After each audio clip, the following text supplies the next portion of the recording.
Another tale well calculated to keep you in suspense. In just a moment, Cold Canvas, written for suspense by Walter Black.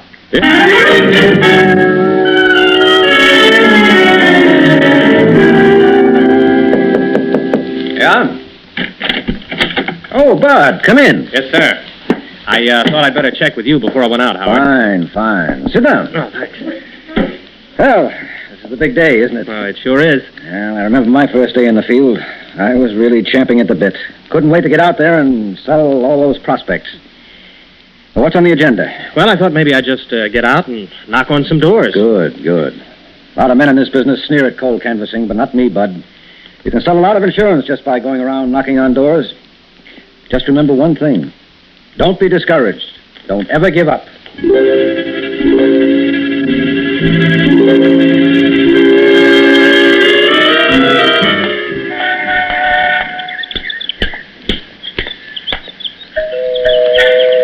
Well, if I get thrown out of here, it'll probably be by a butler.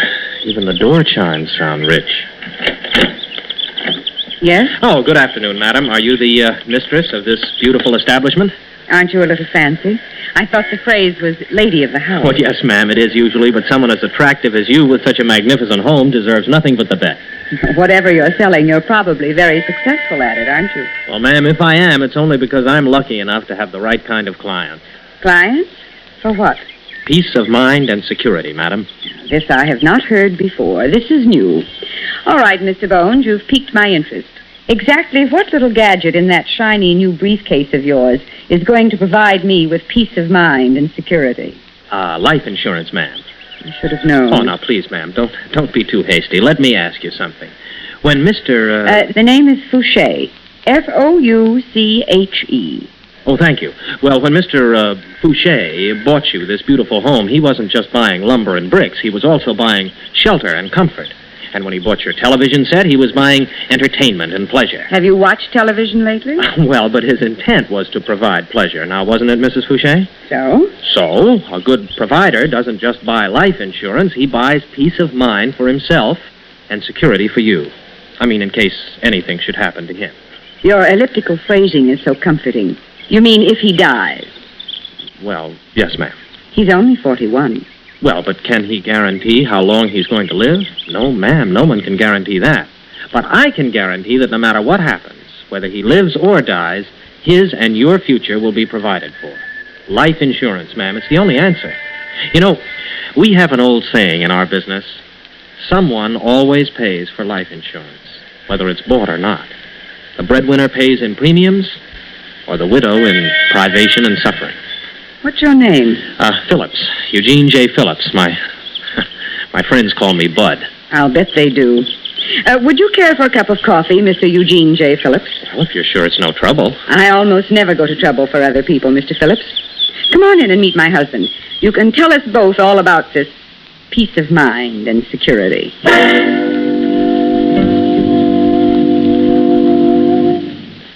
Well, that's pretty much the story, Mr. Fouché. You're a successful businessman. I don't have to tell you the value of sound investing. Okay, I get the pitch. If I drop dead, I'm worth $100,000. You want me to buy this, hon? I want you to do what you feel is right. How much does $100,000 cost? Well, let me see now. With a double indemnity in the event of accidental death, $3,157 annually. Out of the question, forget it. Oh, that's all right, sir. I mean, what could you conveniently afford? Maybe, at the outside, maybe $1,000 a year. All right. When would it be convenient for you to be examined by our doctor? I haven't said yes yet. Well, no, sir, but you see, regardless of whether you put 1,000 or 100 into the plan, you're going to have a medical examination. So at least we'll find out if you can qualify. It can't hurt you to have a physical, Victor. Where do I have to go to get it? Oh, nowhere, sir. I'll have the doctor here at the house. House tomorrow evening around 8:30. Can tomorrow. Make it Friday. All right, sir. Friday at 8:30. Now, if you'll just sign this application and give me I haven't definitely made up my mind yet. I don't sign papers until I'm sure I'm ready to go ahead. Well, this is just an application, sir. It doesn't bind you or the company. But you see, we must have it in order for you to be examined by the doctor. I have no intention of giving you any money tonight. Oh, you don't have to, Mr. Fouché. You can pay the first premium when the policy is issued. Now, what is your exact date of birth?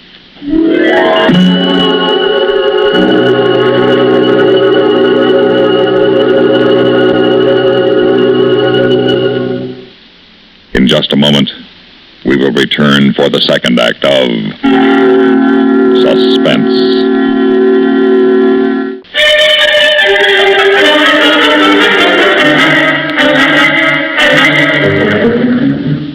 Well, of course, he kept throwing in arguments, but I just said, and yes, sir, and kept right on filling out the application. And when does he take his physical? Friday night. Think you'll go through with it? Oh, why, sure, Howard. Don't get your hopes up too high. Well, now, this is a business of the law of averages, you told me. If I can knock off a $100,000 case every week, a lot of them are bound to stick, aren't they? Yeah, I wish I'd had your spirit when I was your age. Sure, Bud, you keep on knocking them off and you'll be rolling in dough. Only, don't concentrate on the big ones. It's the 5s and 10s that pay the freight. Yeah? Oh, yes. For you, Bud, a woman. Oh, thanks. Hello? Is that Mr. Phillips? It sure is. Madeline Fouché here. Oh, yes, ma'am. About that insurance for my husband. Oh, well, there's nothing wrong, is there, ma'am? I mean, it's a fine policy, Mrs. Fouché. Believe me, I wouldn't have recommended it. Now, don't get upset, Mr. Phillips. Mr. Fouché wants to go through with it, but after you left last night, we got to talking about it. He's figured out a way that his corporation can pay the premiums, and they'll be tax deductible. Oh, yes, ma'am? So we've decided to increase the size of the policy. Oh. How much would it cost for $250,000? The least expensive kind of insurance. Well, 1 second, Mrs. Fouché. Howard, look up the rate for $250,000 of convertible term, age 41. What? You're kidding. I'm on the level. By the year, Mrs. Fouché? Oh, no. Mr. Fouché was very explicit on that point. He said monthly. Yes, ma'am. Monthly. Okay. Let's see. With double indemnity, $355 even. $355 per month, Mrs. Fouché. All right. Oh, by the way, will this also provide for my husband's retirement? Oh, well, no, don't worry about that. We'll convert it at a later date to the right kind of plan, but meanwhile, you'll be protected in the event of his premature... Yes, Mr. Phillips. All right, I'll put the check in the mail tonight. Make it out to the company, Mrs. Fouché. Yes, and I'll mark it to your attention. Well, thank you very much. Oh, don't forget that the doctor's coming on Friday. We haven't forgotten. Goodbye, Mr. Phillips.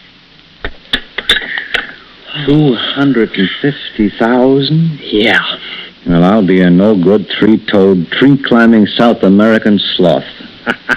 What did I tell you? Hey, Howard, what is my first-year commission? 55%, you lucky boy. 55% of $355. Now, let me see. That's close to $200 a month. $2,400 for 1 hour's work. Oh, I think I'm going to like the insurance business.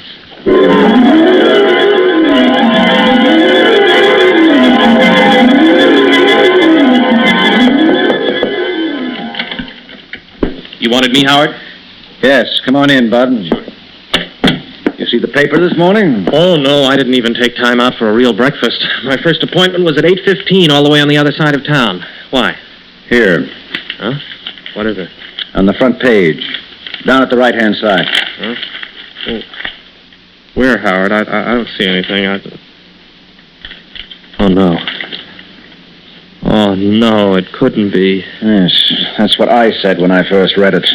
Victor L. Fouché, 41, a local contractor residing at 11 Edgewood Terrace, was the victim of a hit-and-run accident early this morning on South Waring Boulevard. According to his wife, Fouché was on his way home from a business conference when he was struck by the speeding car. He died at Mercy Hospital without regaining consciousness. Police say no clues, early developments. Oh. One lousy monthly premium. $2,000 right out the window. Oh, guess I shouldn't say that, Howard, but... Well, I only met him that once, and after all, it was my first big case. I suppose I ought to be thinking of her. Mrs. Fouché, I mean. Gee, it's pretty rough on her. Yes, well, she'll have the money to console her. $500,000 can be very soothing. Hey, that's right. Double indemnity in case of accidental death. Mm-hmm. Wow. Listen, Howard. Maybe it sounds crazy, but you think she could have run over it? It wouldn't be the first time. But don't worry. The company will check and double check. And then triple check. They don't just hand out all that money without really investigating. Yeah. Gee, I wish I'd been able to wangle the whole annual premium out of him first, though. Well, cheer up. There are lots more prospects where he came from. Come on, I'll buy you lunch.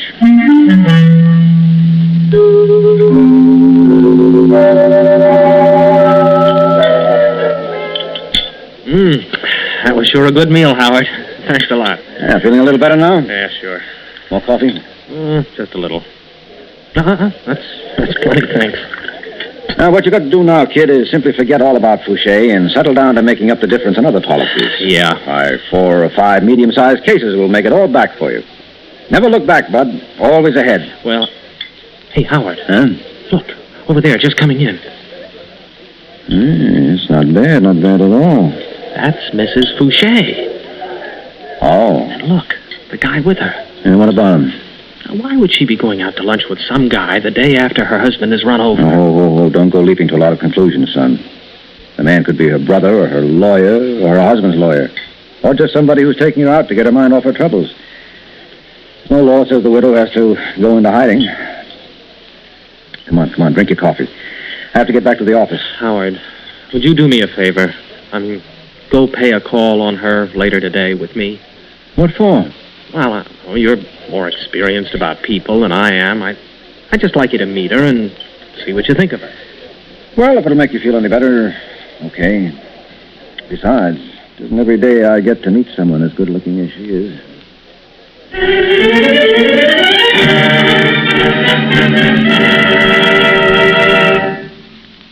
In a moment, we will return for the third act of Suspense.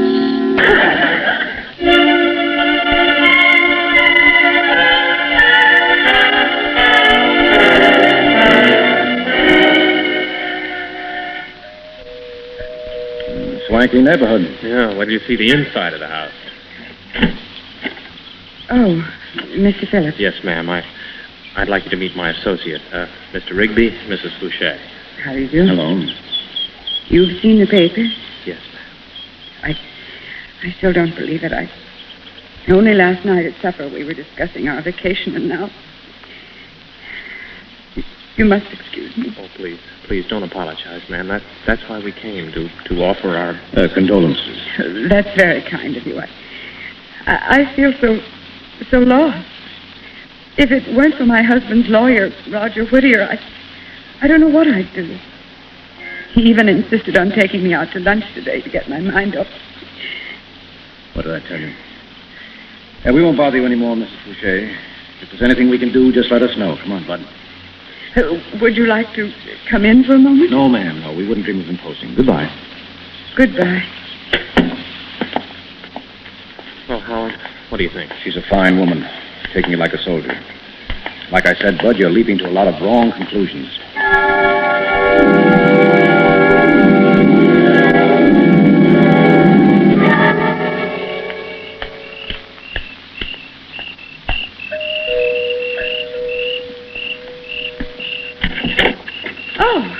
Mr. Phillips. I hope I'm not interrupting anything. Oh, no, I was just doing my supper dishes. This is the maid's night out. I just thought, well, it's been almost 3 weeks now, and I was passing by, and, well, I thought maybe there was something I could do to help. Well, that's very kind of you, Mr. Phillips, but really, there isn't anything. All right, now. But now that you've stopped, why don't you come in for a moment? Oh, are you sure it's all right? Perfectly all right. Thank you. Won't you come into the living room? Are we alone? No, there's a spy from your insurance company under the piano. Of course we're alone. You get the check. It's already deposited, Angel. $500,000. I keep saying it over and over again. The most beautiful words in the English language. And no one's been around. You mean to investigate? No, not since right after the accident. Oh, you know what that means, baby? We are in the clear. Nobody's got a thing to go on. We're in the clear. Well, I never thought we wouldn't be, Angel. No, I can't wait much longer for you. Sneaking in and out like this has been driving me crazy. Me too, darling. When do we go? Well, gotta think up a good story for Rigby. Something that'll give us 2 or 3 weeks head start. Maybe a vacation. And then we just take off for Mexico and from there down to South America.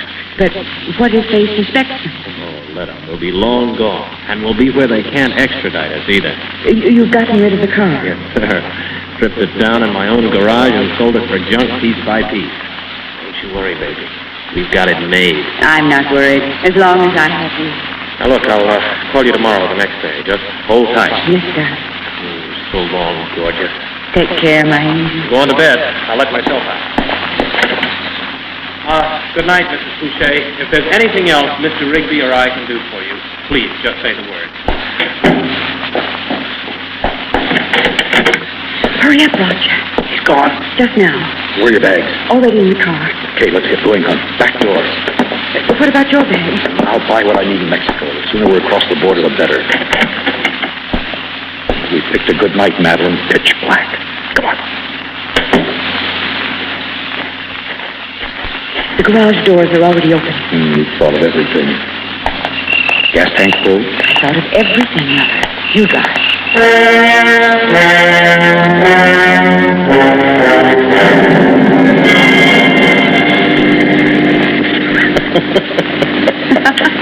Are you thinking the same thing I am? You're stewed.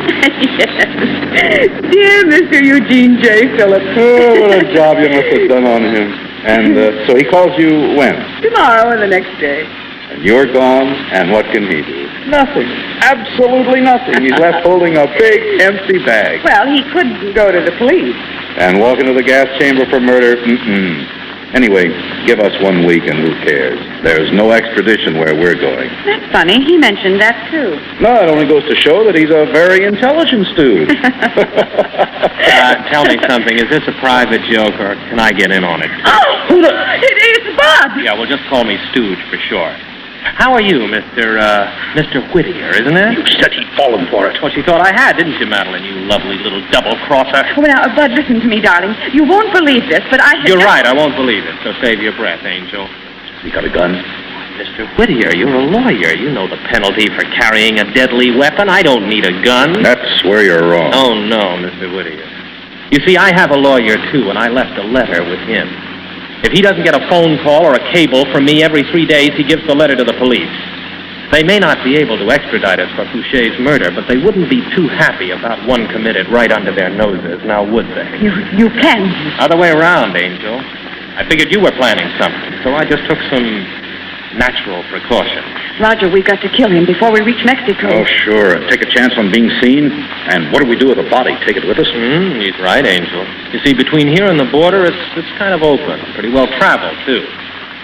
So why don't you just relax? Even after I take my third, you and Clarence Darrow there still have $333,000 left, and that's not hay. Shut up. Such poor sportsmanship. Oh, well. I think I'll take a little nap back here. To the border, James.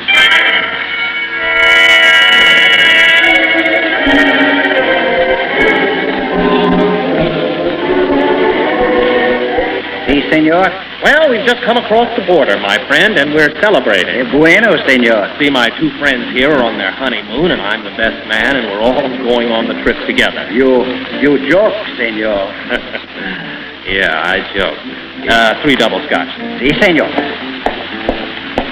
Come on now, don't look so grouchy, you two. Think of all the fun we're going to have together. Why, who knows? Maybe I can sell old Roger here a nice, fat insurance policy, and then Madeline can run him down. It's not a thought, anyway, isn't it? What's the matter, Angel? What are you staring at? I guess she's surprised to see me, Bud. Howard, how did you... Wasn't too hard, kid. You weren't quite as smart as you thought. Don't bother, Mrs. Fouché. The police have the place surrounded. Okay, Captain Gomez. But I'm sorry for you. I tried to tell you it was the small cases that paid off, but you were too greedy.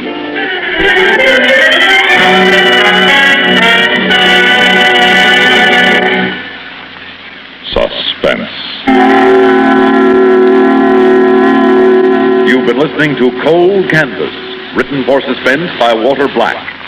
In a moment, the names of our players and a word about next week's story of Suspense. Heard in tonight's story were William Redfield as Bud Phillips, Ginger Jones as Madeline Fouché, Les Damon as Howard Rigby, and Guy Rep as Victor Fouché. Listen again next week when we return with Endgame by David Karp, another tale well calculated to keep you in suspense.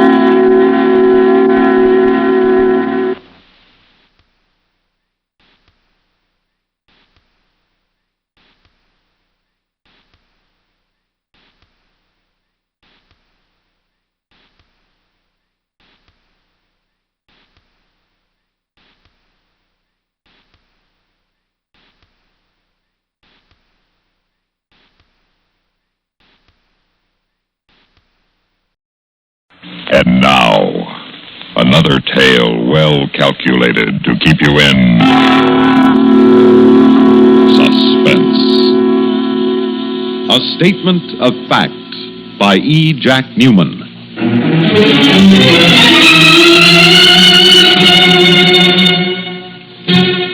The most lurid of crimes is the crime of passion. No mere bank robbery or stock swindle can compete for newspaper space with a nice, juicy love nest murder.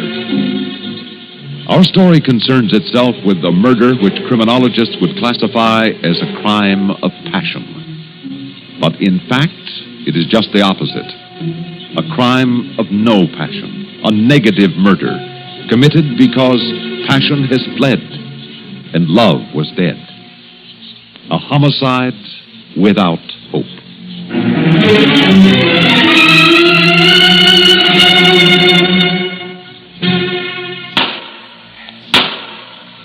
It is the finding of this coroner's jury that Robert Ames Dudley met his death at the hand of his wife, Ellen Randall Dudley. In view of the evidence, the jury recommends that said Ellen Randall Dudley be taken into custody and held for action by the grand jury. Well, Chris, just as you predicted. They couldn't have arrived at any other verdict. Now, all the police have to do is find her. She'll show up. An international beauty with a face as well known as a movie star's. How far can she get before she's recognized? Oh, a defendant that famous could be the making of the prosecutor who convicted her. You're reading my mind, John. But how could you... Easy. With a little help from a pal. Well, sure, I'd be glad to help, but what makes you think you can be the next DA? There are other men in the office with lots longer service. The man that gets to Ellen Randall Dudley first can be the next district attorney. Don't you realize that his name, yes, and his picture, will be linked with her in newspaper stories all over the world? Oh, sure. First things first. I'll have a warrant for her arrest issued by our office. And then you and I have got to use every pipeline we have into the police and sheriff's office. I want to know the minute she's picked up. Chris, I've watched you pull off some pretty fast deals ever since we were in law school, but... Fast deals? You hurt my feelings, John. I'm merely doing my duty as a servant of the people.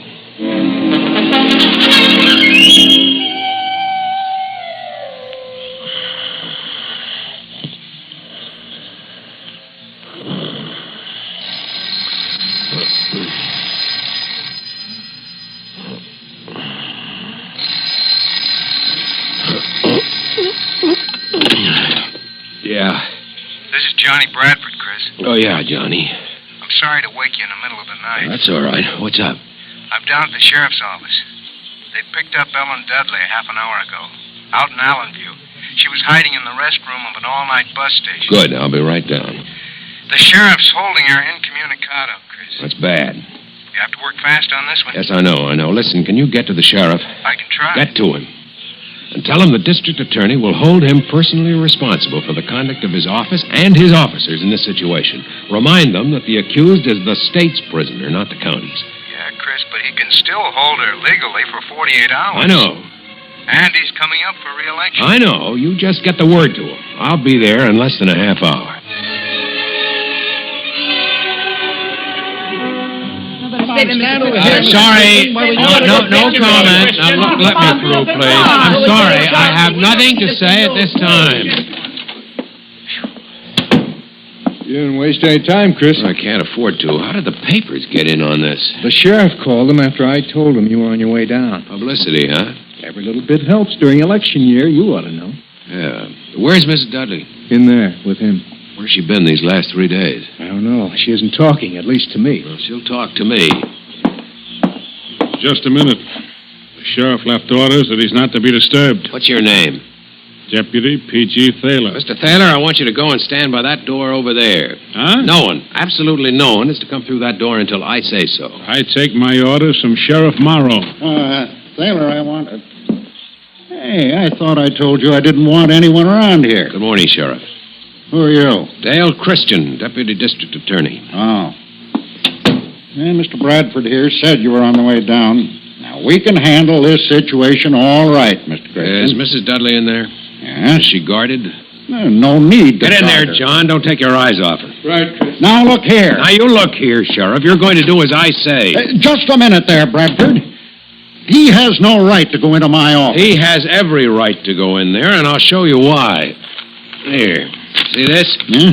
It's a warrant issued yesterday afternoon for the arrest of Ellen Randall Dudley. When you see that seal and that signature, your authority is automatically superseded. No one comes in here and tells me how to run my job. I'm telling you. You're trying to get your name and picture in every newspaper in the country at the expense of this case, and I'll have no more of it. Now, this is no pressman's holiday. If you have any brains at all, you'll take Mr. Thaler here and go outside and get rid of those reporters as fast as you can. I'll take action against you for this, Mr. Christian. Do that, Sheriff, and see where it'll get you. Good morning, Mrs. Dudley. Yes? My name is Christian, Mrs. Dudley. I'm the Deputy District Attorney. All right, John. What are you going to do? Just take a few notes, Mrs. Dudley. What kind of notes? Mr. Bradford is also from my office. He's here to take notes on what you say to me, Mrs. Dudley. Oh. I'm obligated to warn you that whatever you say right now may be used later in the court. You don't have to talk to me unless you want to. You understand that? Yes. This won't take long. I'd just like to get your story in your own words. Pardon me. Yes? I don't understand you, Mr. Christian. You just told me that anything I tell you may be used against me in court. Yes? Well, then, to be on the safe side, I shouldn't tell you anything. Mrs. Dudley, listen to me.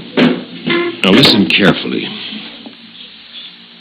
Yesterday afternoon, I attended a coroner's inquest inquiring into the death of your husband, Robert Ames Dudley. Yes? A coroner's jury there determined that Mr. Dudley came to his death as the result of wounds inflicted by you, his wife. A hatchet was presented as evidence. Mr. Thomas Unger of the Police Crime Laboratory positively identified it as the murder weapon.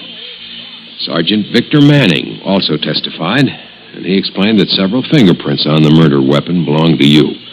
To witnesses, your maid, Ethel Lee Barth, and a neighbor, Mrs. Frank Thompson, gave testimony that further incriminates you.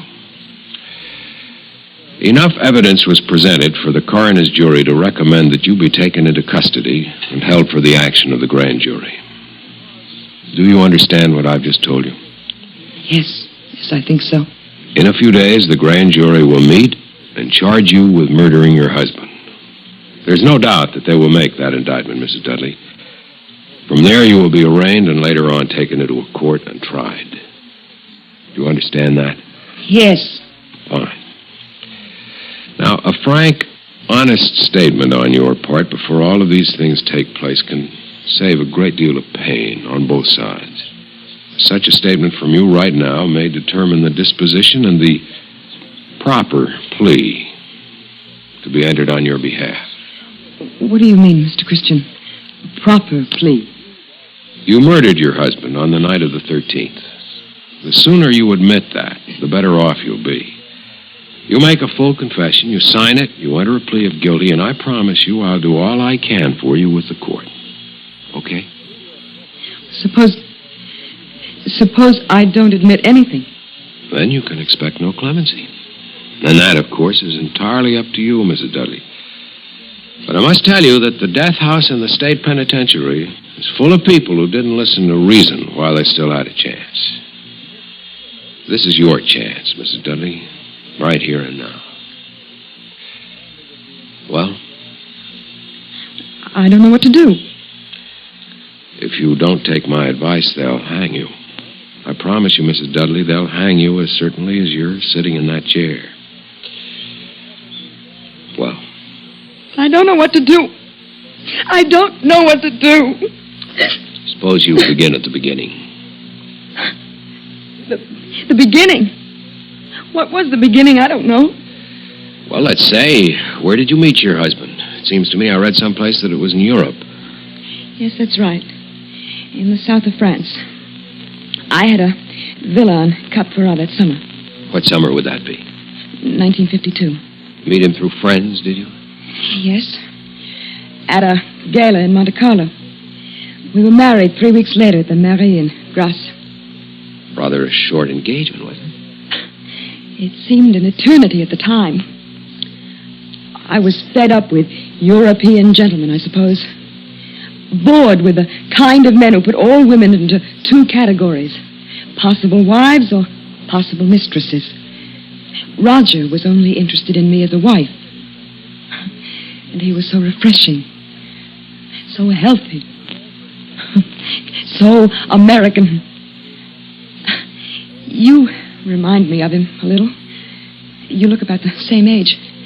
He was 36. I'm 34. But the marriage didn't work out the way you expected. I understand you and Mr. Dudley have been having trouble for some time. Oh, yes. For years. I soon found out that although he wanted me as a wife, he wanted every other woman as a mistress. And he drank? He drank. Last July, you had him arrested when he came home drunk and threatened you. Isn't that so? Yes. But he got out of that very easily. They didn't do a thing to him. Roger was awfully good at talking himself out of things.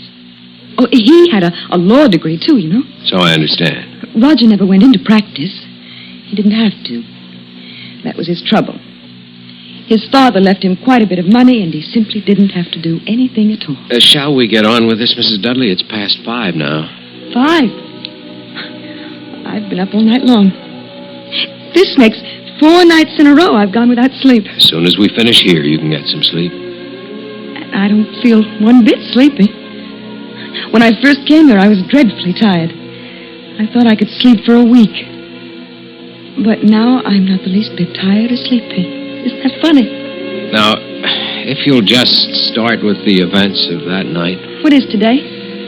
Friday. I'd be playing bridge this afternoon.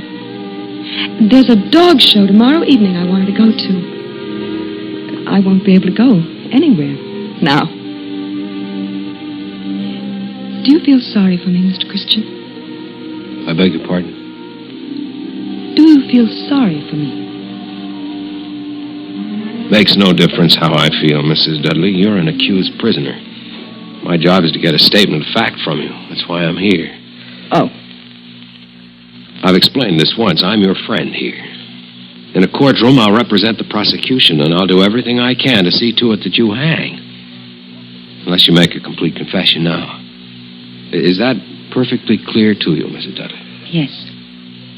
And if you have a record of always getting a conviction, that'll help you when you run for district attorney, won't it? Mrs. Dudley, my professional career has nothing to do with this. If I weren't here talking to you, someone else from my office would be here. It's a job that has to be done. But wouldn't it be better for you if you had more of an audience than Mr. Bradford over there?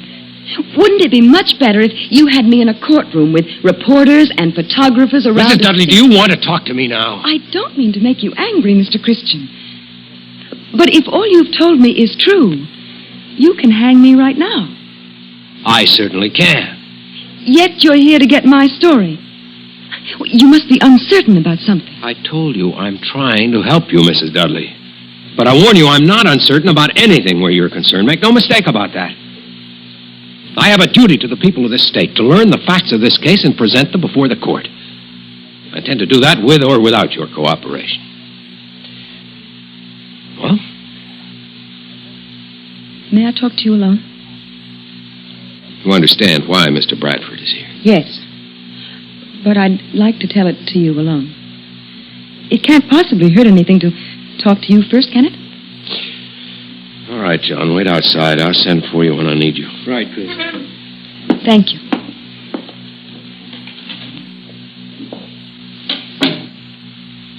All right, Mrs. Dudley, we're quite alone. What do you want to tell me?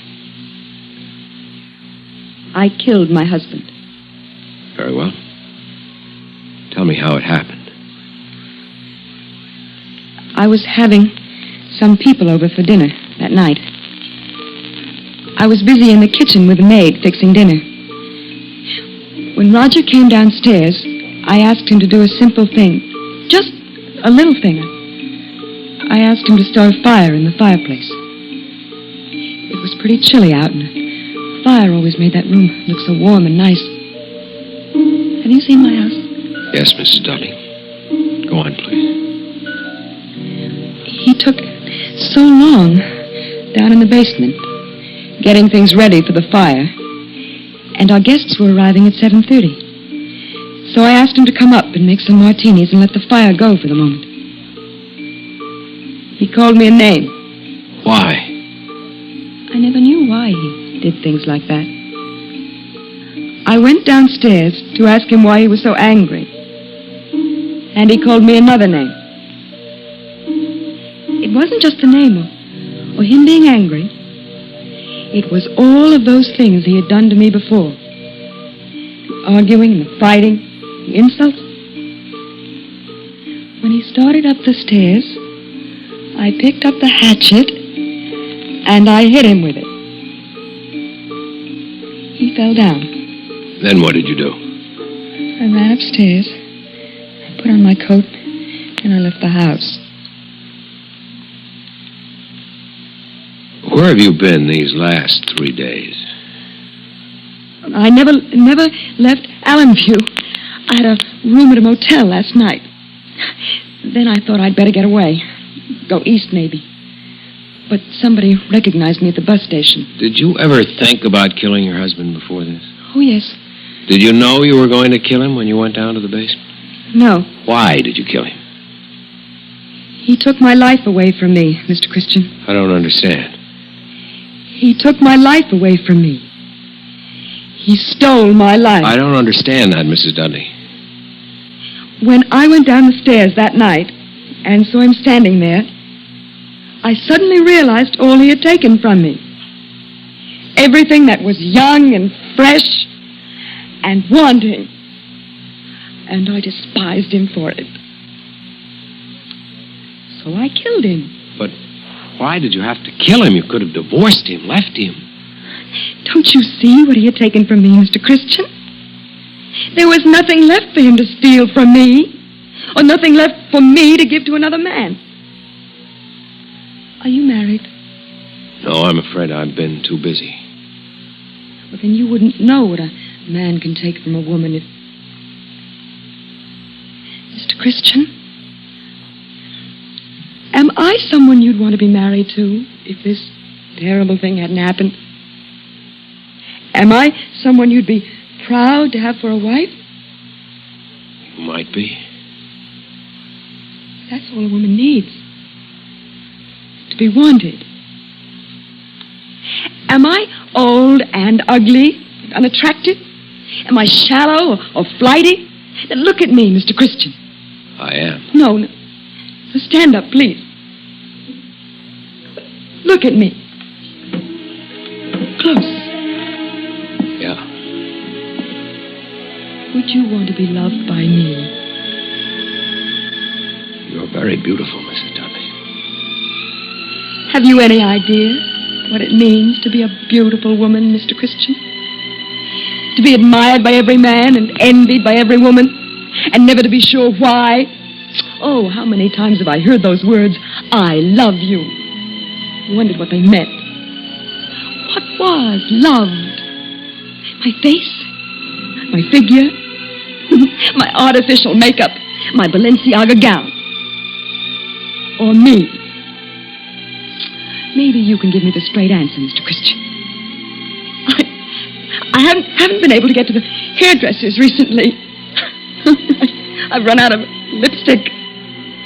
I'm afraid that this suit needs pressing. Would you want to be loved by me, Mr. Christian? Yes. Yes, I would. Well, I was nothing to Roger Dudley, nothing. And my love was nothing to him.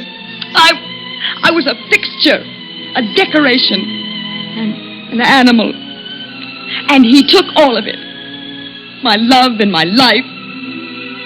And then he stood at the bottom of the stairs and called me a name.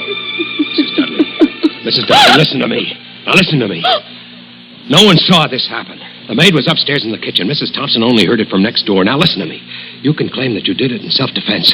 He came at you and you picked up the hatchet and you hit him with it to protect yourself. You tell it that way when Mr. Bradford comes back in here. There are a dozen good men in the state who'd be glad to represent you in court with a story like that. I'll be opposite them. You can get off. He made you kill him. Because it was either him or you, and you ran afterwards because you were frightened. In the end, you'll be charged with second-degree murder, and at the most, you'll get a suspended sentence.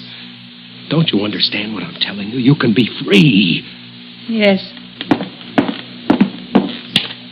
Yes, Mr. Christian. All right, let's have Mr. Bradford in here now, please. Right. Wait a minute. Hold it. I can never be free. What are you talking about?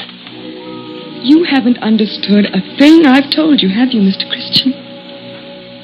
He took my life away from me a long time ago. Can't you see, Mr. Christian, I don't have any life to live now? Mrs. Dudley, you have everything to live for. Look, you're young and beautiful, and you want and need all the things that life can give you. Too late, Mr. No, Christian. it's not too late. You must listen to me. You're too valuable a person, too desirable, too beautiful to die. You must live. Why? For me, for us. You need to be loved, and you need me. God help me, I need you. I need you. I need you.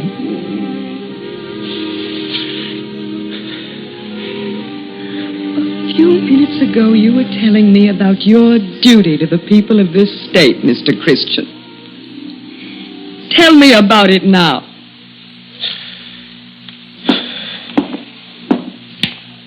Yeah? All right, send in Mr. Bradford. I wanted to talk to you alone like this to make sure I was right. You're no better than he was, Mr. Christian. You'd take a woman and do the same thing to her that he did to me.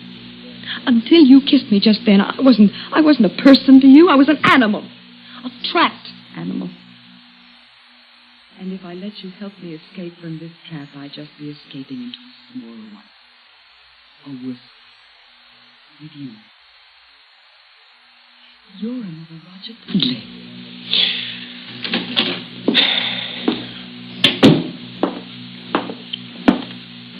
Okay, Chris? Chris? Are you ready to make your statement of fact, Mrs. Dudley? Yes. All right, John, take it down. From the beginning, Mrs. Dudley, just as it happened.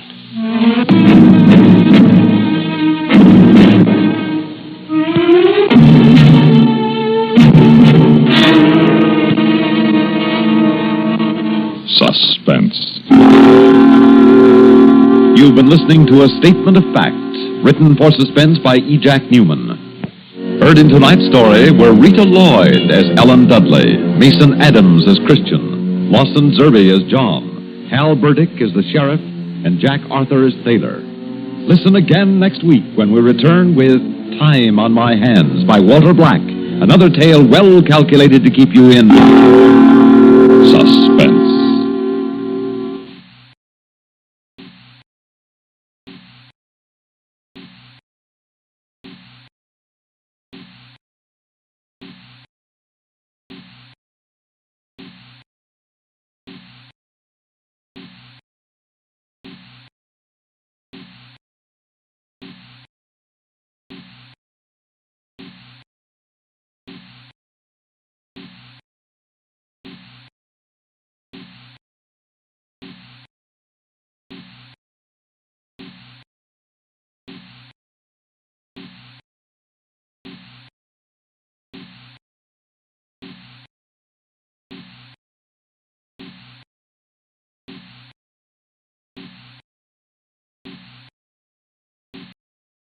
And now, A tale well calculated to keep you in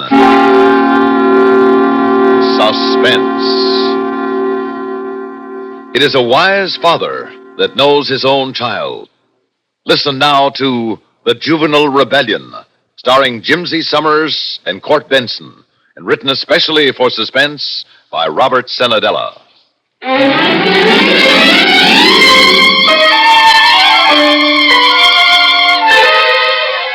Mr. Miller, do we really have only 3 weeks to get a whole book report into you? 3 weeks is plenty of time, Mary. Gosh, I don't think so, Mr. Miller. I mean, we've got to read a whole book and then think about it and then write a book report. That's little Mary Newhall, one of my students. My name is Ethan Miller, and I teach English in the junior high school in Tewksbury. You've gathered that Mary Newhall wasn't my very best student. She was a C-plus student, sometimes a B-minus student. And until the day when she stopped at my desk after school to complain about the book report I had assigned, I had no reason to feel that her IQ was any higher than the 110 that the school testing service found it out to be. She certainly didn't sound like any genius. I mean, Mr. Miller, that's an awful lot of work. I mean, how short can the book be? I mean, can I report on the man without a country? That is not a book, Mary. It's a short story. You'll report on a book. Well, gee whiz. I don't want to hear any more about it. Well, all right then, Mr. Miller, but gosh, all the teachers give us so much work. Wait a minute. Mary! Mary! Mary, did you leave this notebook here? Mary! Oh, well. Actually, I wasn't sure that the notebook I'd discovered there on my desk belonged to Mary, so I looked into it.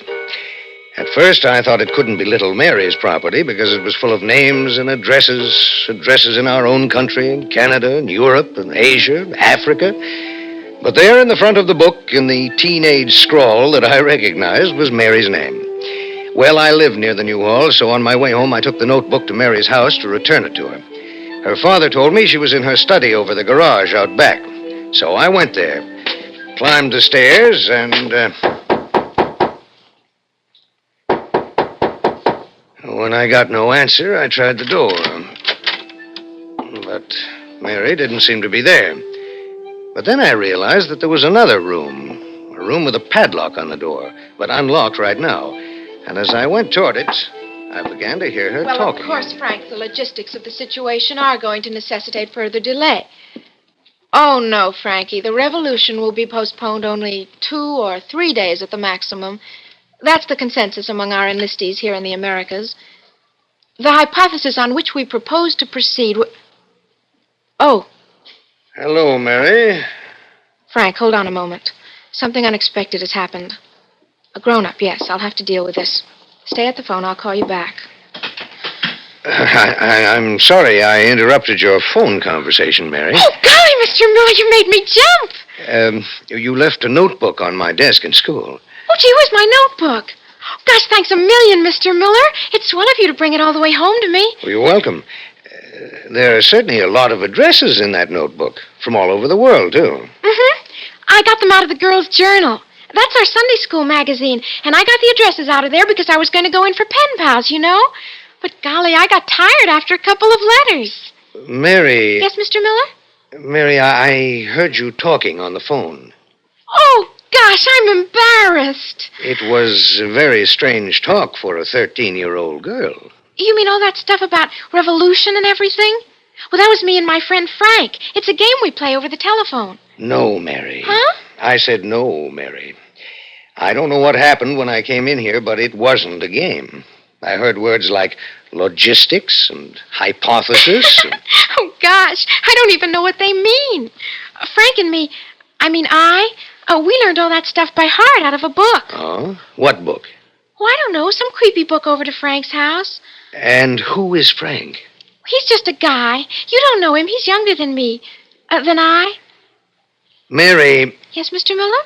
Why has the dial on that phone got only letters on it? Why hasn't it got any numbers? Oh. Or, any wires? Oh, Mr. Miller, you caught me. There isn't any Frank. I just pretend over the toy telephone, that's all. I don't think so. Huh? I could hear Frank's voice, or somebody's voice, answering you on that phone. Mary? Yes, sir? I want the truth. About what, Mr. Miller?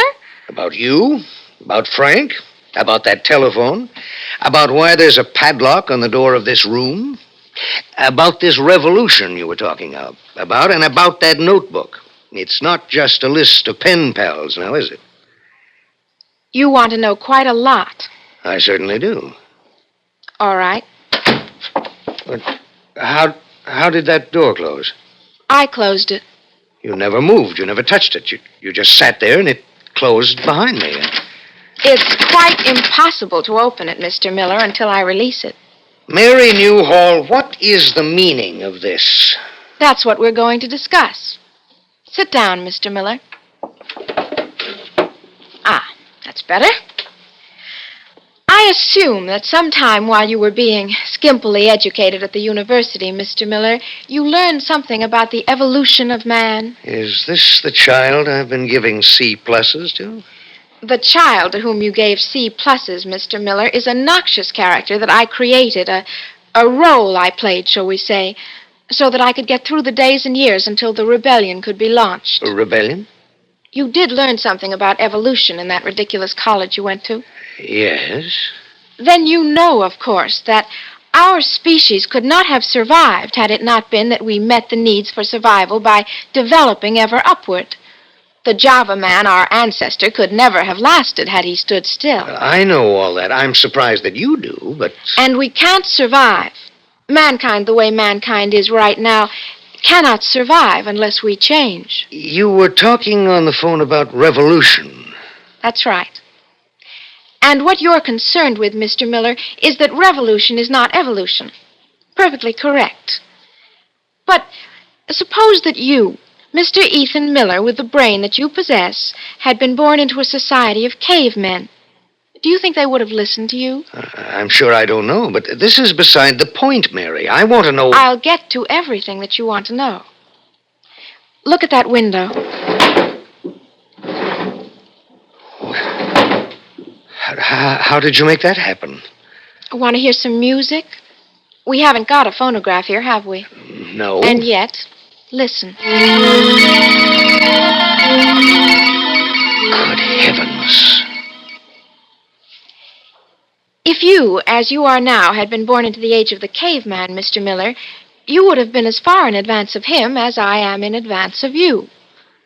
Now tell me something. Do you want to turn the world over to me? Do you want me to govern you? Well, I believe in self-government.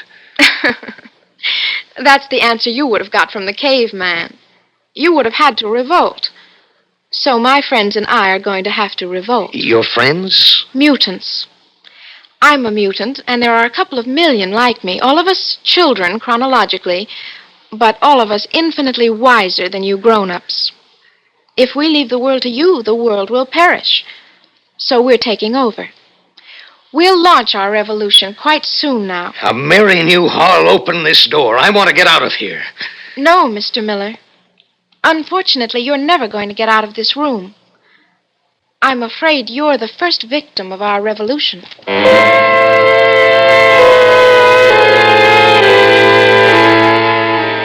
I'll have to admit I panicked.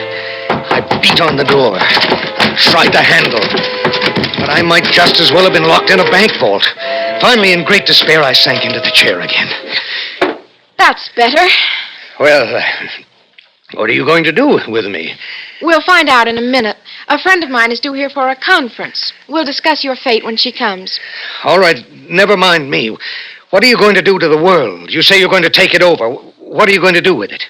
You're worried about that. Of course I am. Well, you may be assured that we will not do with the world what you grown-ups have done with it. We shall not dress young men in soldier suits and give them guns with which to kill each other. We shall not dig shelters in which people may crouch and cower while bombs drop on their cities. We shall not allow some to starve while others grow fat. And just how will you answer the threat of communism? When we take over, there will be no such threat. All the systems that you grown-ups have invented are childish to us. Here's my friend. Why was the door shut, Mary? You knew I was coming, so what? Oh. Get out of the doorway, Helen. I'm getting out of here. Sorry, Mr. Miller. You're not leaving. Oh, gee whiz. Hello, Mr. Miller. I'm sure glad to see you because I was going to ask Mary a question about the homework. Do we have Never mind, Helen. What do you mean? Apparently, Helen, she means that you are a mutant, too. And you don't have to pretend any longer because I've discovered your secret. Oh. It's quite true, Helen. In that case, Mary, we shall have to immobilize him. I know. I've been waiting for you. This, of course, is a test of our principled position. What principled position, for heaven's sake? I know. Have you talked to Frank about it? Not yet. I'll call him now. Frank? Mary here. No, the grown-up is still here. And now that Helen's arrived... What's that? Well, yes. Immobilization, of course. But the question is which type of immobilization? We can't let him out of this room. Did you hear, Helen? She's right, of course. If he gets out of this room, we wouldn't have any power to... Mm-hmm. Freezing, huh? You think freezing fits in with our principles? It's rather a nice problem. I think perhaps you're right, though.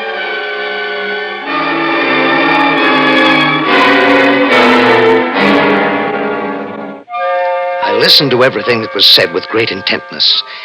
I knew by now that despite the fact that these were children, they were far more brilliant than I could ever be, and far more powerful. It chilled my blood to hear that they contemplated freezing me, whatever dreadful thing that might mean. But I didn't let myself give way to any further panic. I had noted carefully that to call Frank, Mary had simply dialed F. And I found one small hope in what I heard.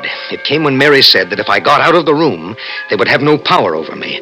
That meant that whatever diabolical scientific processes were open to them, its wizardry would not work out in the open air, out of this room. I determined to get out as soon as possible. Well, all right, Frank. Let me consult Helen. Freezing, Helen? Frank feels that's nonviolent. He may be making a distinction without a difference, but I suppose he's right. Pragmatically, he's certainly right.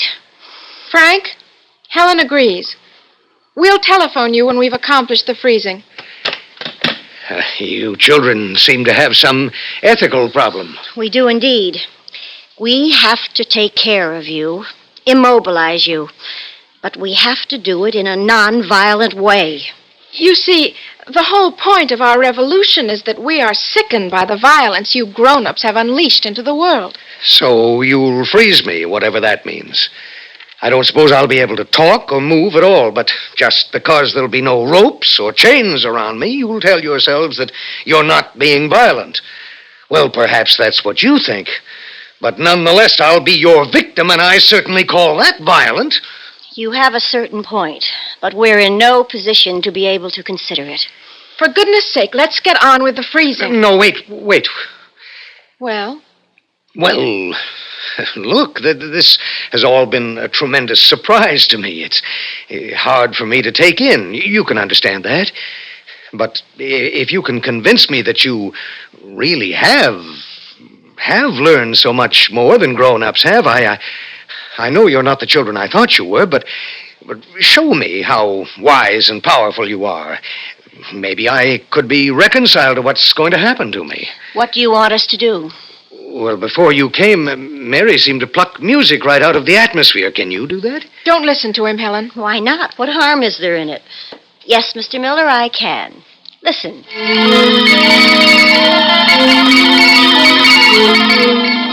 You see? It's amazing. I'm trying to find where it comes from. Turn it off, Helen. And you can do all the things that Mary can do? She just sat there and opened the door and the window. Certainly I can. See the window? Thank you! Stop him! Stop him! Stop!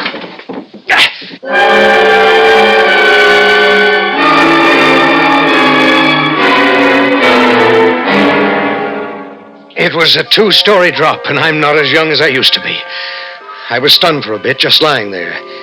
And then I heard those children right behind me. I didn't have time to think of how ludicrous this chase was. A grown man pursued by 2 children. And what's more, I was mortally afraid of them. I ran through 2 backyards, over a fence, running always toward the center of town. I was headed toward the police station. I wanted those children, those monsters, captured and locked up. and they kept right after me. One thing I was pretty sure. I had to gamble on it. They could hurt me only in that room over Mary's father's garage, where they hid their infernal gadgets. If I could maneuver them into an alley, and then finally there was the alley between the police station and the East End garage. I ran into it. And I turned to face them. Come on, Helen, in here. I'm coming.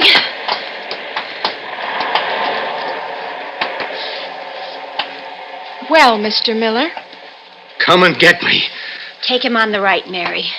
I'll take him on the left. Just a moment, Helen. What can you be thinking of? Put that stick down. Well, look. This evident impulse toward violence, Helen, is a shocking retrogression. I'm sorry. I've compromised our principles, I know, but the alternative is unthinkable. We can't jeopardize the revolution. We can't let the grown-ups continue their folly. He can't move out of this alley without coming toward us. If he does, I'll show you how to defeat him. Well, I'm coming. Chief! Chief Holmes! Oh, you little Here now! Stop that! Stop! All right, Chief. All right. I'll let them go, but you grab hold of them. Arrest them. Oh, thank you, Chief. Thank you. Golly, I don't know what came over Mr. Miller. He went all funny and chased us in the alley, and then he... Chief Hobbs, I'm awfully glad we were near the police station. He had us scared to death, honest. Chief, don't listen to these children. I'll listen to anybody who gives me a sensible story. Now, what's going on here? Gosh, I don't know, Chief.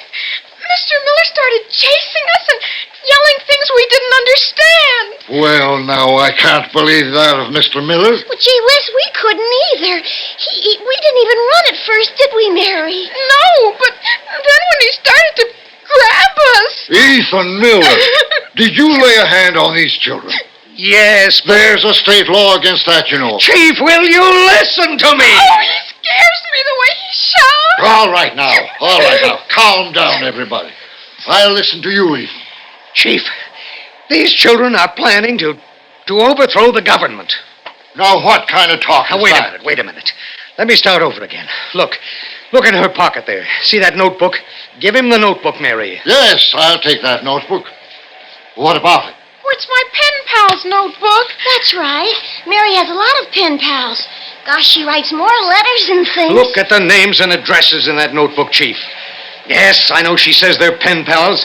Let me tell you, if you check with the post office, you'll find she's never written to any of those addresses. What are they here for, then? Because I write to them. That's right. They're her pen pals. She doesn't write to them. She telephones them. Now, wait a minute. Here's one in Tibet. You want me to believe she telephones him? Oh, look, Chief. These children, believe it or not, are engaged in a conspiracy. Gosh, Mr. Miller's flipped his lid. Looks that way to me, too, Ethan. Chief, I've been a school teacher in this town for 7 years. Did I ever seem crazy to you before? Nope. All right. Now let's suppose I am accused of something. What am I accused of? Hitting the kids. Molesting them. All right. Now, I claim there's something very, very wrong with these kids. Maybe my claims sound pretty strange to you, but, well, look, if the kids are innocent, they certainly would be willing to sit and wait for a while in the station house if you asked them to, now wouldn't they? Well, I should hope they'd respect me back. All right. Take them to the station house and have them wait. And let me go. Give me half an hour. I guess my record in this town has earned me that much consideration, hasn't it? What do you want a half hour for? To gather evidence. All right, Ethan. You kids willing to come along to the station house with me? Gee, I don't mind. How about you, young lady? Me? Gosh, I don't mind waiting. If Mr. Miller wants half an hour, gee whiz, it's all the same to me. But, Mr. Miller, I feel sorry for you. You're not going to find any evidence.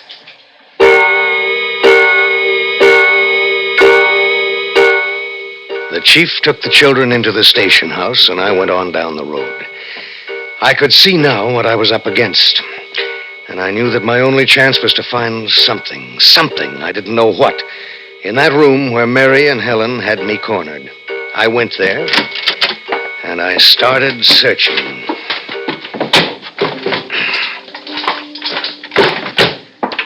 I couldn't find anything. Finally, I sat down.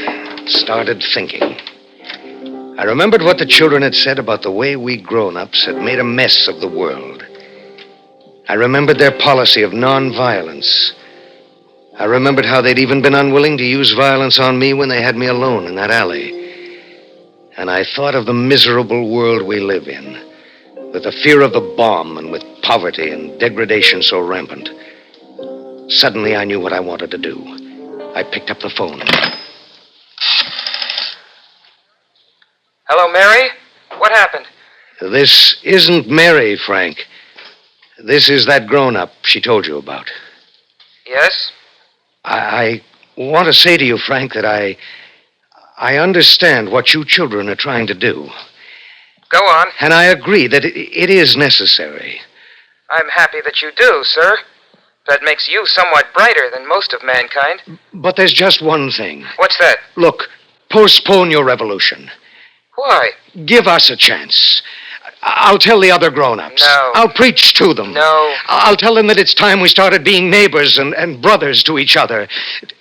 Give us a year. No. Give us 6 months. No. You grown-ups have had your chance. Your day is past.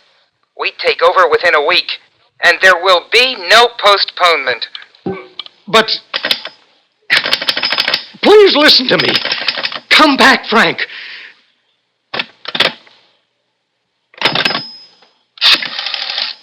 Hello? Hello? Please answer. It was a toy phone again, and there was no other evidence. I went slowly down to the police station. I told my story, and Chief Hobbs laughed at me. The school board met that night and dismissed me. And today I'm out of a job. But that doesn't matter. Listen to me. Listen to me, everybody. We only have a week.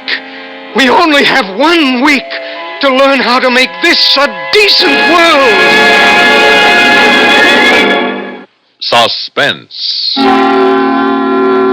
You've been listening to The Juvenile Rebellion, starring Jimsy Summers and Court Benson, and written especially for Suspense by Robert Senadella. Starting the week at Arthur Godfrey time, guest host Sam Levinson enlivens this popular CBS radio network show with his unique brand of comedy. He'll be ably supported by lovely Connie Mitchell and those Puerto Rican jazz stylists, the Four Amigos. On Tuesday, the old master himself will be back from vacation, raring to go, and ready to welcome one and all to Arthur Godfrey time each weekday morning right here.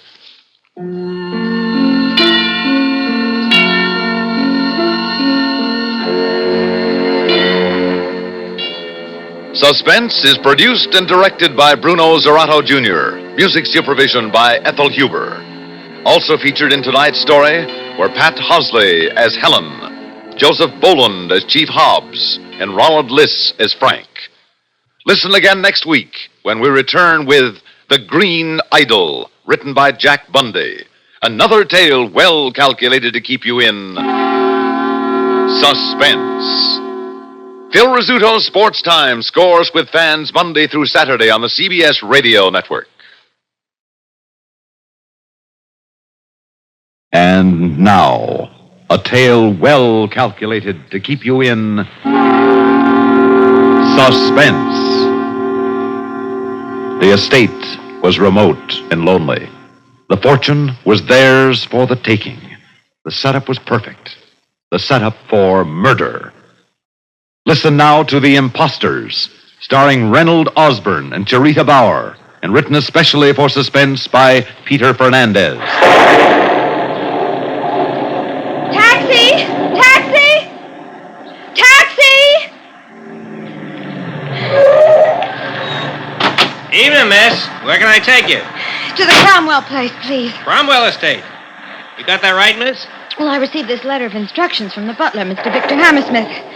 I've accepted a job as Mr. and Mrs. Cromwell's housekeeper. Well, I guess it'll be okay then, but let me warn you, that Mr. and Mrs. Cromwell are a couple of spooks. What do you mean?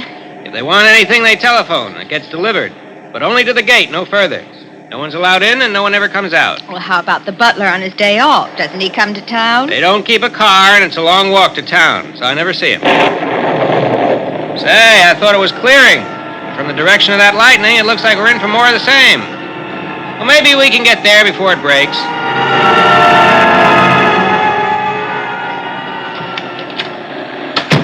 Set your bag down there. That's it. Now turn around. Are you Mr. Hammersmith? Yes, turn around, I said. You mean like this? The agency said you were 5 feet 4 exactly. I am. Turn around again. Face me. Face me, I said. Ah, yes. Yes. Listen, it was 5 hours on that train. I'm tired. Would you mind telling me where my quarters are? Oh, forgive me, Angela. I've been so anxious to see you, to find out if you measured up to what they led me to expect. And you're perfect. Just perfect. Oh, here, let me help you with your raincoat. Well, that's better. I'll fix a nice supper for us. You must be hungry after the train. As a matter of fact, I am. Good. And a drink first, huh? Why, thank you, Mr. Hammersmith. Victor. My name is Victor. Sit down. I've been preparing for your arrival. We're going to be friends, Angela. And I'm very anxious to know you.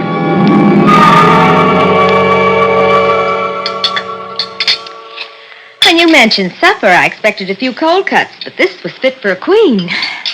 Thank you, Victor. I'm very glad that you can truly appreciate good wine and excellent food. You remember that was one of my requirements.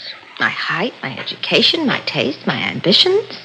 You're the one who made all those requirements? Mr. and Mrs. Cromwell had only 2 conditions. That you have good experience in service, which you do have, and that you're prepared not to make any personal contacts outside the walls of this estate. You agreed to that in your notarized statement. Sure I did. Look at the salary I'll get in addition to room and board. So you accepted for the money? $600 a month is good pay. Yes. Well, my dear Angela, it's after 11, and they'll be expecting breakfast at 8 promptly. Yes, I guess I'd better get some sleep. You'll have a lot to show me in the morning. Thanks again for that wonderful dinner, Victor. Good night. Good night, Angela.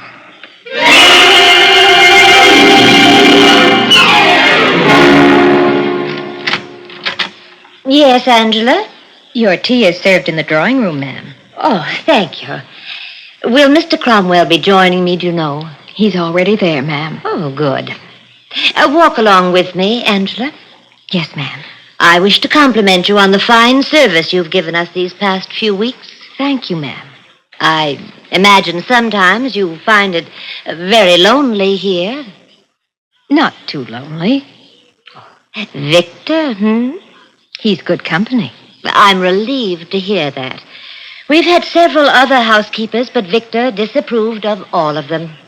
Oh, here we are, Charles. Yes, my dear. I've been telling Angela how pleased we are with her. That's a coincidence. I already informed Angela that because she's worked out so well, we're increasing her salary by $25 a month. Sit down, my dear. Oh, thank you. That will be all, Angela. Yes, sir. Close the door after you, Angela. Yes, ma'am. Agnes, I was upstairs in the attic this morning. I noticed a good deal of moisture along the beams. I'm afraid we're going to need a new roof over the main section. Oh, no, not more repairs. You know what that means, the workmen, the danger. Why don't we get rid of this place? And have to arrange all the financial details of such a move? Have to come face to face with the attorneys, with the others who would become involved? You're right, as usual. Very well, telephone for the carpenters. I'll start signing whatever must be signed. Good. I thought you'd see the necessity.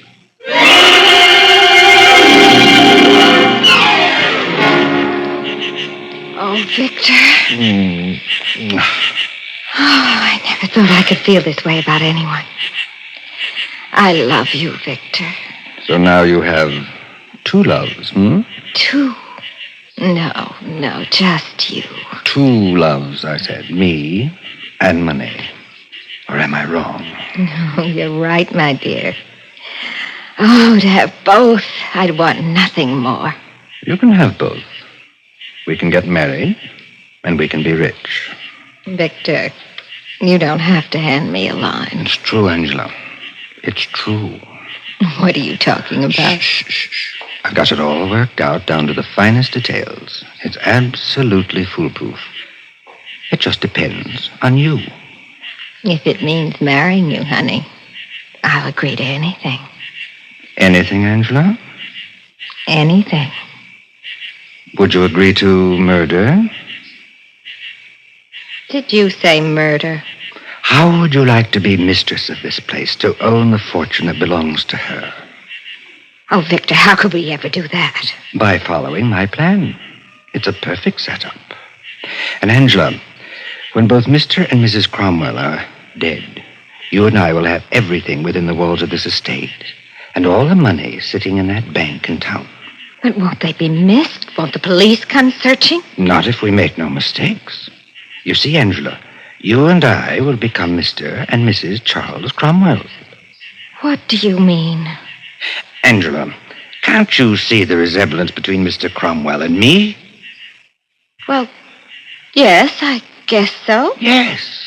And Mrs. Cromwell is 5'4" in height, brown hair, light complexion, brown eyes. You are 5'4", brown hair and eyes, light complexion. I made very sure before I hired you, remember? Tell me, Victor, how can we get their money from the bank? Suppose other members of the family show up. Suppose there are doubts about it. I've checked very carefully. There was a brother, but he died last year. Oh. He left his money to the Cromwells. Now, there are no relatives. Good. I'm a very skillful forger. I can sign his name so that even he can't tell the difference. I tested him once. Oh, Victor. I'll teach you how to forge her signature. But, You see, all transactions with their attorney, with their bank, all their contacts with the world outside these walls are made only through the mail. Perfect. And it gets better. No one is certain anymore of exactly what they look like. The fools have built their own little world within this estate. Only it's going to turn out, my dearest Angela, they built it for us.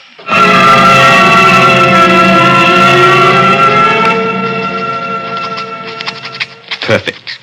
A perfect forgery. You've acquired speed and facility. The lines no longer appear studied or uncertain. Perfect forgery.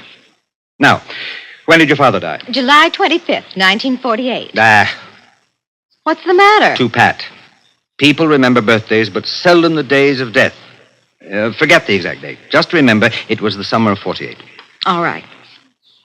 He died in the summer, around July or August 1948. Bless his soul. Very good. That's one of her phrases. Victor, when? When? I've learned everything. I can write exactly as she can. I can move like her, talk like her. You're perfect as Mr. Cromwell. It's been 2 months, Victor. When? When? You're right. Yes, it is time. Very well. Tonight. Tonight? I'll say you're indisposed.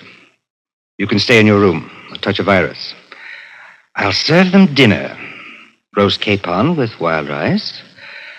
A robust red burgundy. And arsenic. Tonight. Tonight.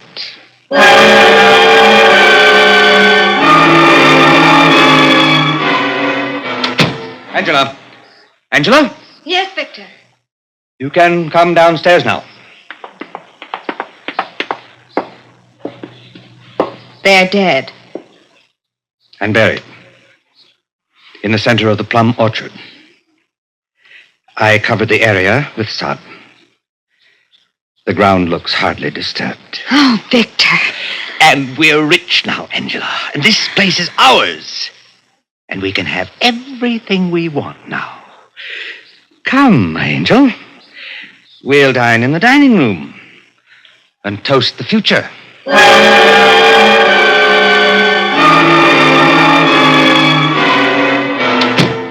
Angela, I've just been to the mailbox outside the gate. Well, did it come? The bank accepted our signatures as I knew they would. Look, Angela, our first withdrawal, $5,000 in cash. Oh, let me hold it. Oh, Victor, the feeling of money. The glorious, green, luxurious feel of so much money. It even smells rich. I know exactly how you feel. Now think of it, Angela. There's $2 million more where that came from. I thought of nothing else for weeks. What can we do with this, Victor? What can we buy? I want to spend spend and spend and spend. Well, I have some dresses sent here on approval, some perfume, some jewelry. Here's the rest of the mail which came. A stack of catalogs, pamphlets. Look through them and order whatever you wish. I'll be down by the pool if you care to join me. Victor? What's this? That envelope? Where'd you get it? It was stuck in the fold of this pamphlet. Well, I must have overlooked it. Let me see. Addressed to a Mr. Frederick Mason.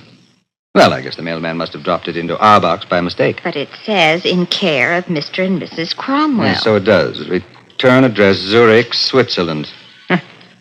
Open it. Yes. Then we can burn it. Whoever sent it will think it was lost. What does it say? Oh, just a minute. Dear Father, you shouldn't have paid the entire 4 years' tuition to the university here. I tried to tell you when I last saw you years ago that I had serious doubt about my ability to get a degree. Now, I have quit, and they refuse to return any of that money. I have enough, however, for a flight back to the States. I'll see you soon to ask your forgiveness. Paul. Victor, who are these people? I haven't the vaguest notion. But he says he's coming here to see his father. I know. I read it, didn't I? Victor, could you have slipped up somewhere? Not anywhere. But I don't understand this at all. Well, we've got to do something. I mean, if he's coming He's here... not. I won't let anyone pass that gate. Let me see that envelope. Tell you, it tells us nothing. Some fool has made a mistake, that's all. Frederick Mason. Well, now, we mustn't let someone's silly mistake bother us. I'll burn the letter. Just forget all about it, my love. Someone at the gate. I'd better check.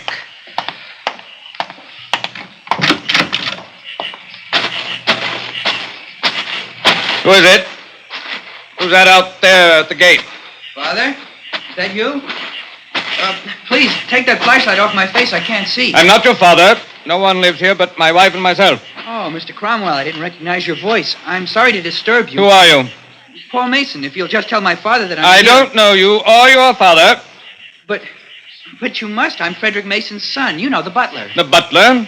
It's been a long time since I visited, Dad, and I guess I have grown. I tell you, I have no butler here at all. You haven't? When did Father leave? When? Well, It must have been very recently. If you'll just give me his forwarding address... Young man, I never even heard of your father. What? Now, if you'll just get back into your taxi over there... Just a minute, Mr. Cromwell. You're making a mistake. No, my young friend. You're the one who's making a mistake. Now, get out of here and stop bothering me.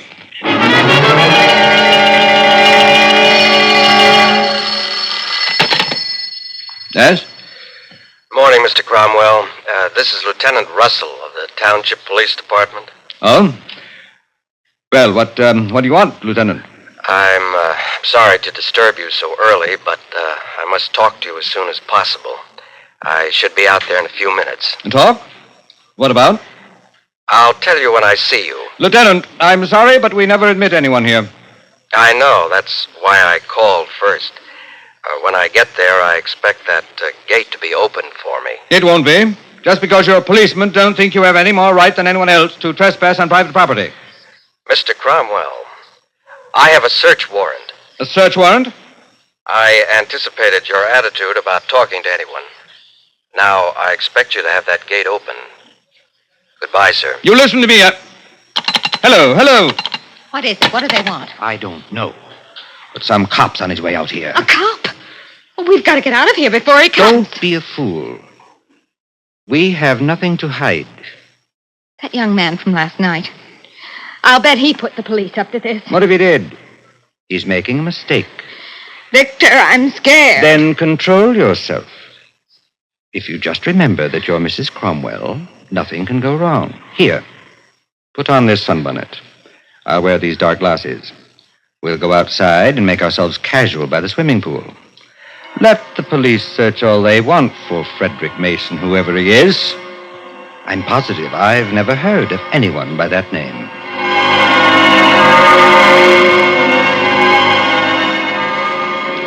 Here comes the car, Victor. I see it. It's the cops, all right. And that young man from last night is with him. Stay right there, Paul, while I talk to them. Yes, sir. Take a look, Mr. Cromwell. Here's the warrant. I see it. What do you want? Just some information. What kind of information? I'm looking for Frederick Mason. He was your butler. That's what that young man claimed last night. But I assure you, Lieutenant, I don't know what he's talking about. Well, that's very peculiar. Why do you say that? Well, this letter that Paul Mason gave me, it was mailed from right here only 2 weeks ago. You're certain? Take a look at the envelope. Yes, I see. But this envelope doesn't indicate that it was sent from our mailbox out by the road. Yes, I know. So I checked with the mailman who has this route. He doesn't handle many letters which are sent to Switzerland, so he couldn't help noticing them. He told me that every 2 weeks for years he's picked one of them up from your mailbox. Then someone else was using that box. Look, Lieutenant, you're here on a wild goose chase. I told you I don't know Frederick Mason. Well, he could have worked for you under an assumed name. I doubt that. It's possible, isn't it? Here, Mr. Cromwell, Paul gave me this snapshot of his father. It isn't a very clear picture, but maybe you can recognize him. Take a look. Yes. I'd like to see it, too. Oh. Well, what is it, Mrs. Cromwell? You recognize him? No. No, of course I don't. Obviously, this is upsetting Mrs. Cromwell. I must ask you to leave us alone. Then you don't know the man in this snapshot? No, I don't. Now, will you please go? All right. Probably some mistake. I'll have another talk with Paul Mason. I'm sorry for disturbing you. Goodbye, Mr. Cromwell. Goodbye, Lieutenant.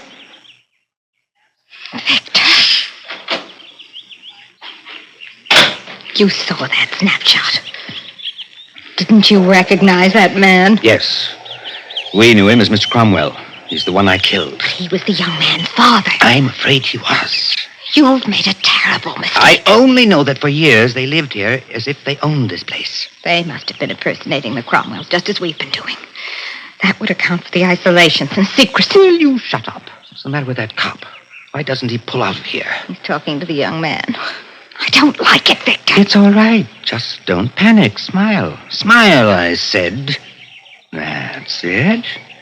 If we pretend nothing's wrong.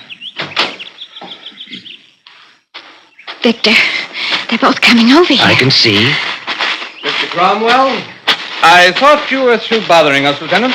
Well, Paul just told me that he couldn't see you in the dark last night, and he hasn't been able to get a good look today, but... He's not interested in me. He's trying to find his father, isn't he? Paul, what do you say now? I still can't be sure. Mr. Cromwell, would you please take off those dark glasses? Why should I? You've imposed on me enough. Now get out of here. I recall that Mr. Cromwell was taller and he had less hair than this man. What kind of nonsense is this? When I was about 15 years old and my father was the butler, I visited here. I can remember Mr. and Mrs. Cromwell very clearly. You are not Mr. Cromwell. He's lying, Lieutenant. And her, I've never seen her before in my life. This is absolutely ridiculous. We can prove who we are. Victor, Shut go up. and get the... Victor?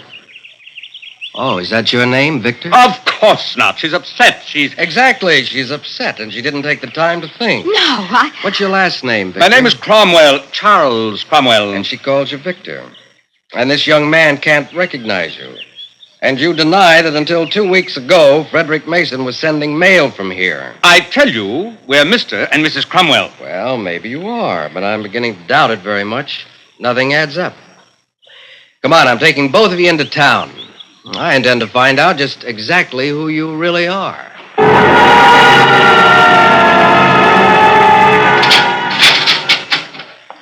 All right, you two. Come out of that cell. So, you're finally letting us go. You're satisfied now that we're Mr. and Mrs. Cromwell. I'm taking you over to Judge Slater to be booked for murder. Oh, no. Murder? That's ridiculous. Is it? We took up the cement floor in the basement. We found the bodies. The cement floor? Man and woman. Killed by gunshot about 4 years ago. From dental charts, we've identified them as the real Mr. and Mrs. Cromwell. You have. I see. I see. the matter with you? Don't you realize what we're facing? I realize very well indeed. Come on, the judge is waiting. Is he? Well, we certainly can't keep him waiting. But, Lieutenant. Yep. You can't book us for the murder of Mr. and Mrs. Cromwell. It's impossible. Is it? You said they were killed about 4 years ago. Well, 4 years ago, I was finishing a term in Atlanta for forgery. I know. We've got your records.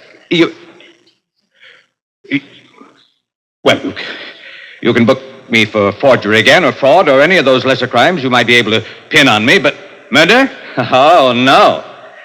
I did not kill Mr. and Mrs. Cromwell. No, I never said you did. No? Well, I thought you... We also did some digging in the plum orchard. And we found 2 more bodies, recently killed by arsenic. Paul Mason has identified his father. Those victims were murderers themselves who impersonated the Cromwells. And they're the ones you killed. We'll have no trouble proving that. And you'd figured this for years, you said.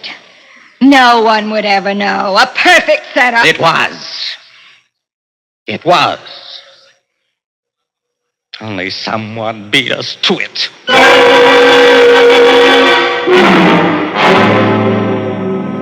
Suspense.